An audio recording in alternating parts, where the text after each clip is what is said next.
The Outsider by H.P. Lovecraft.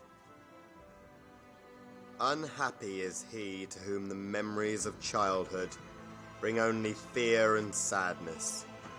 Wretched is he who looks back upon lone hours in vast and dismal chambers with brown hangings and maddening rows of antique books, or upon awed watches in twilight groves of grotesque, gigantic, and vine-encumbered trees that silently wave twisted branches far aloft. Such a lot the gods gave to me the dazed, the disappointed, the barren, and the broken. And yet I am strangely content, and cling desperately to those sear memories when my mind momentarily threatens to reach beyond to the other. I know not where I was born, save that the castle was infinitely old and infinitely horrible, full of dark passages and having high ceilings where the eye could find only cobwebs and shadows. The stones in the crumbling corridors seemed always hideously damp, and there was an accursed smell everywhere, as of the piled-up corpses of dead generations. There was never light, so that I used sometimes to light candles and gaze steadily at them for relief. Nor was there any sun outdoors, since the terrible trees grew high above the topmost accessible tower.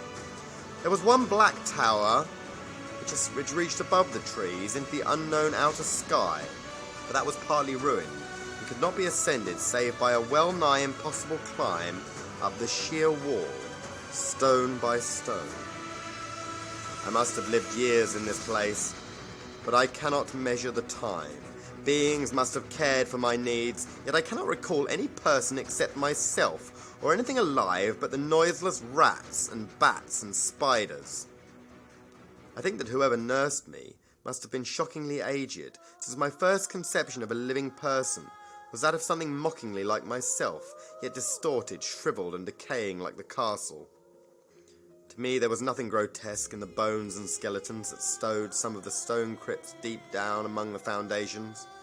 I fantastically associated these things with everyday events, and thought them more natural than the coloured pictures of living beings which I found in many of the mouldy books. From such books I learned all that I know. No teacher urged or guided me, and I do not recall hearing any human voice in all those years. Not even my own, for although I had read of speech, I had never thought to try and speak aloud.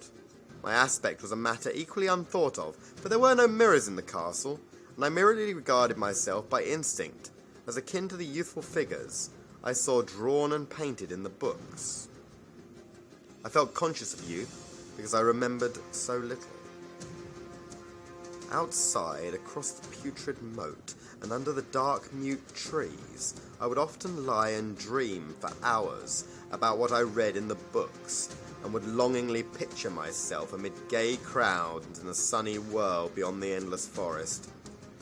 Once, I tried to escape from the forest, but as I went farther from the castle, the shade grew denser, and the air more filled with brooding fear, so that I ran frantically back, lest I lose my way in a labyrinth of nighted silence. And so, through endless twilights I dreamed and waited, though I knew not what I waited for. Then in the shadowy solitude my longing for light grew so frantic that I could rest no more, and I lifted entreating hands to the single black ruined tower that reached above the forest into the unknown outer sky.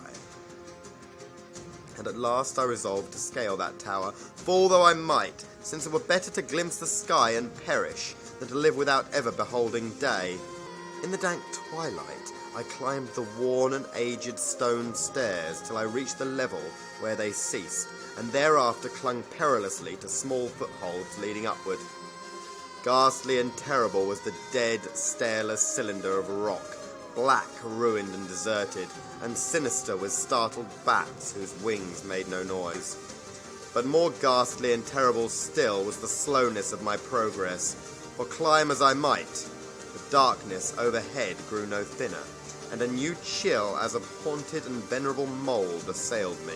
I shivered as I wondered why I did not reach the light, and would have looked down had I dared. I fancied that night had come suddenly upon me, and vainly groped with one free hand for a window embrasure, that I might peer out and above, and try to judge the height I had attained.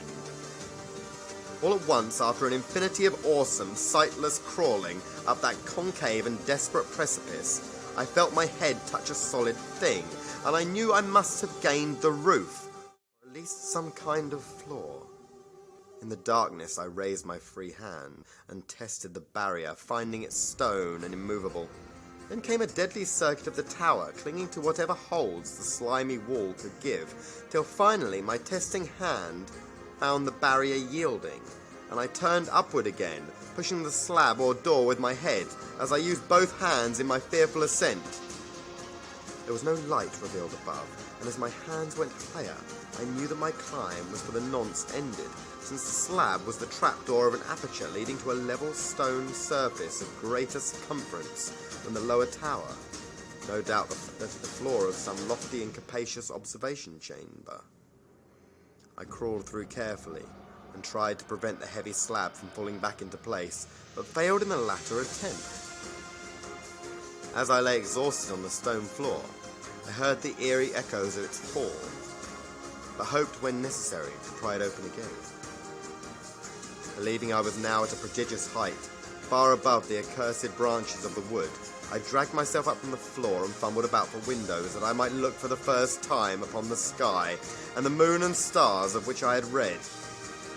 But on every hand I was disappointed, since although I found vast shelves of marble bearing odious oblong boxes of disturbing size, more and more I reflected and wondered what hoary secrets might abide in this high apartment, so many aeons cut off from the castle below.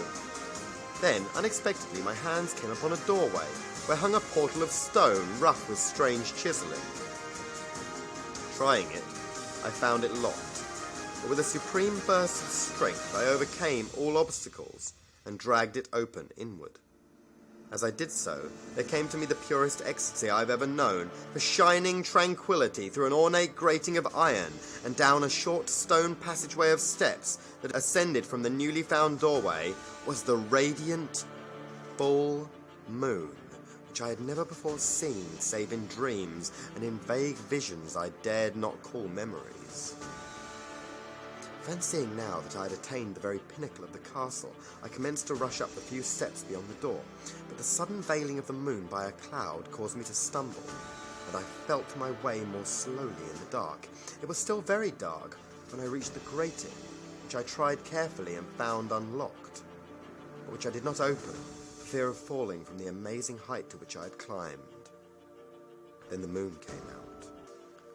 Most demoniacal of all shocks is that of the abysmally unexpected and grotesquely unbelievable. Nothing I had before undergone could compare in terror with what I now saw, with the bizarre marvels that sight implied. The sight itself was as simple as it was stupefying, for it was merely this. Instead of a dizzying prospect of treetops seen from a lofty eminence, there stretched around me, on a level through the grating, nothing less than the solid ground, decked and diversified by marble slabs and columns, and overshadowed by an ancient stone church, whose ruined spire gleamed spectrally in the moonlight. Half unconscious, I opened the grating and staggered out upon the white gravel path that stretched away in two directions.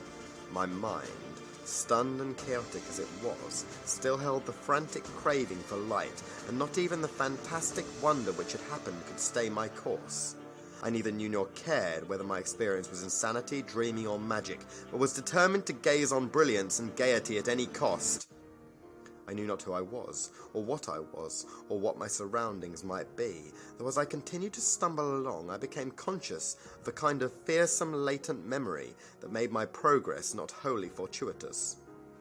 I passed under an arch out of that region of slabs and columns, and wandered through the open country, sometimes following the visible road, but sometimes leaving it curiously to tread across meadows where only occasional ruins bespoke the ancient presence of a forgotten road. Once I swam across a swift river, where crumbling mossy masonry told of a bridge long vanished. Over 2 hours must have passed before I reached what seemed to be my goal, a venerable ivied castle in a thickly wooded park, maddeningly familiar, yet full of perplexing strangeness to me. I saw that the moat was filled in, and that some of the well-known towers were demolished, whilst new wings existed to confuse the beholder. But what I observed with chief interest and delight were the open windows gorgeously ablaze with light, and sending forth sound of the gayest revelry. Advancing to one of these, I looked in, and saw an oddly dressed company, indeed making merry and speaking brightly to one another. I had never seemingly heard human speech before, and could guess only vaguely what was said. Some of the faces seemed to hold expressions that brought up incredibly remote recollections. Others were utterly alien. I now stepped through the low window into the brilliantly lighted room, stepping as I did so from my single bright moment of hope to my blackest convulsion of despair and realization. The nightmare was quick to come, for as I entered, there occurred immediately one of the most terrifying demonstrations I had ever conceived. Scarcely had I crossed the sill when there descended upon the whole company a sudden and heralded fear of hideous intensity, distorting every face and evoking the most horrible screams from nearly every throat. Flight was universal, and in the clamour and panic, several fell in a swoon and were dragged away by their madly fleeing companions. Many covered their eyes with their hands and plunged blindly and awkwardly in their race to escape, overturning furniture and stumbling against the walls before they managed to reach one of the many doors. The cries were shocking, and as I stood in the brilliant apartment alone and dazed, listening to their vanishing echoes, I trembled at the thought of what might be lurking near me unseen. At a casual inspection, the room seemed deserted. But when I moved towards one of the alcoves, I thought I detected a presence there, a hint of motion, beyond the golden arched doorway leading to another and somewhat similar room.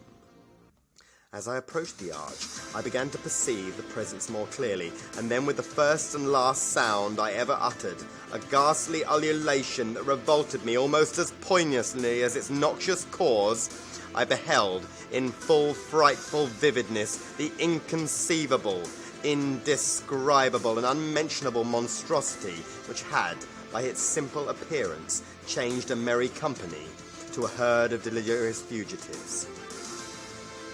I cannot even hint what it was like, for it was a compound of all that is unclean, uncanny, unwelcome, abnormal and detestable. It was a ghoulish shade of decay, antiquity and desolation, the putrid dripping eidolon of unwholesome revelation, the awful bearing of that which the merciful earth should always hide. God knows it was not of this world, or no longer of this world, yet to my horror, I saw in its eaten away and bone-revealing outlines a leering, abhorrent travesty on the human shape, and in its mouldy, disintegrating apparel, an unspeakable quality that chilled me even more. I was almost paralyzed, but not too much so to make a feeble effort toward flight, a backward stumble which failed to break the spell in which the nameless, voiceless monster held me. My eyes, bewitched by the glassy orbs which stared loathsomely into them, refused to close, though they were mercifully blurred, and showed the terrible object but indistinctly after the first shock. I tried to raise my hand to shut out the sight, yet so stunned were my nerves that my arm could not fully obey my will. The attempt, however, was enough to disturb my balance, so that I had to stagger forward several steps to avoid falling. As I did so, I became suddenly and agonizingly aware of the nearness of the carrion thing, whose hideous hollow breathing I half fancied I could hear. Nearly mad, I found myself yet able to throw out a hand to ward off the fetid apparition which pressed so close, when in one cataclysmic second of cosmic nightmarishness and hellish accident, my fingers touched the rotting, outstretched paw of the monster beneath the golden arch. I did not shriek, but all the fiendish ghouls that ride the night wind shrieked for me, as in that same second there crashed down upon my mind a single, fleeting avalanche of soul-annihilating memory. I knew, in that second, all that had been. I remembered beyond the frightful castle and the trees, and recognized the altered edifice in which I now stood. I recognized, most terrible of all, the unholy abomination that stood leering before me as I withdrew my sullied fingers from its own. But in the cosmos there is balm as well as bitterness, and that balm is nepenthe. In the supreme horror of that second, I forgot what had horrified me, and the burst of black memory vanished in a chaos of echoing images. In a dream, I fled from that haunted and accursed pile, and ran swiftly and silently in the moonlight. When I returned to the churchyard place of marble, and went down the steps, I found the stone trapdoor immovable. But I was not sorry, for I had hated the antique castle and the trees. Now I ride with the mocking and friendly ghouls on the night wind, and play by day amongst the catacombs of Nephrin Ka, in the sealed and unknown valley of Hadoth by the Nile. I know that the night is not for me, save that of the moon over the rock tombs of Neb, nor any gaiety save the unnamed feasts of Nyctochris beneath the great pyramid. Yet in my new wildness and freedom, I almost welcome the bitterness of alienage.